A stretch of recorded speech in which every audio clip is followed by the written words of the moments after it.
Retail traders option trading में over trading के कारण अपनी हार्ड अर्न्ड मनी का नुकसान कर लेते हैं।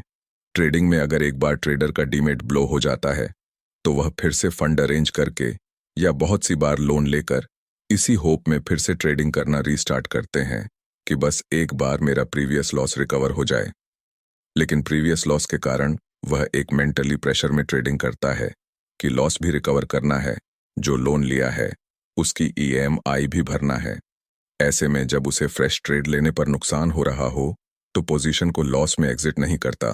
अगर कभी स्टॉप लॉस लगाया भी है और प्राइस स्टॉप लॉस के पास जाती है तो लॉसेस ना हो जाए, इस डर के कारण स्टॉप लॉस भी हटा देता है। उसे यह भी डर रहता है कि कहीं स्टॉप लॉस ट्रिगर्ड होकर बाद में प्रॉफिट टारगेट ना हिट हो जाए। स्टॉप लॉस हटाने के बाद अगर मार्केट ज्यादा नीचे चला जाता है तो उन्हें एक ही ट्रेड में बड़ा नुकसान हो जाता है। ट्रेडर के ऊपर मेंटली प्रेशर और भी ज्यादा बढ़ जाता है।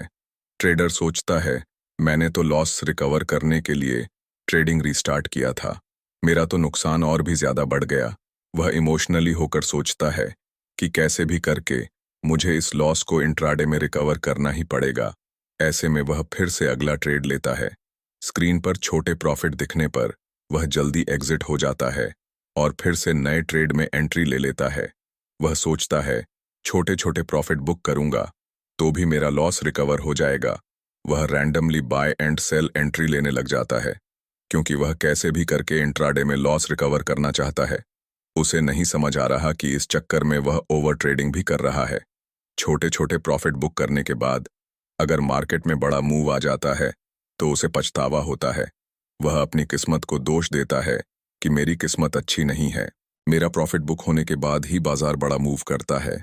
जब बाजार में वह एक बड़ा मूव मिस कर देता है तो trader FOMO, fear of missing opportunity के कारण फिर से सैम डायरेक्शन में ये सोचकर री एंट्री ले लेता है कि एंट्री करते ही थोड़ा बहुत प्रॉफिट आने पर भी एग्जिट हो जाऊंगा। लेकिन उसके एंट्री लेते ही बाजार ट्रेडर के अगेंस्ट मूव करने लग जाता है। वह अपनी लूसिंग पोजीशन को लॉस में होल्ड करता है और होप करता है कि थोड़ा लॉस कम होने पर एग्जिट हो जाऊंगा। ऐसे में वह दिन भर बाय सेल करके ओवर ट्रेडिंग से एक सिंगल डे में ही 50-60 ट्रेड ले लेता है। लोन पर लाई हुई कैपिटल का भी नुकसान कर लेता है। अगर आप भी ट्रेडिंग कर रहे हैं या स्टार्ट करने का प्लान कर रहे हैं तो एक दिन में कितने ट्रेड लेंगे, पर ट्रेड रिस्क क्या रहेगा, डे रिस्क क्या रहेगा, trading psychology, money management.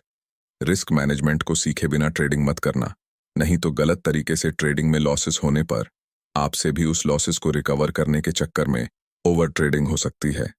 I hope इस लर्निंग वीडियो में आपको वैल्यू मिली होगी। ट्रेडिंग इज 70% अबाउट माइंडसेट और trading psychology, 20% about money management and rest 10% about strategy.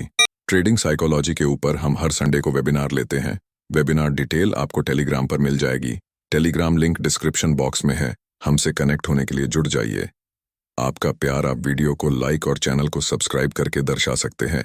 अगर आपका कोई डाउट या सजेशन है तो कमेंट में बता सकते हैं। डेफिनेटली हम रिप्लाई देने वाले हैं। Thank you in advance for subscribing.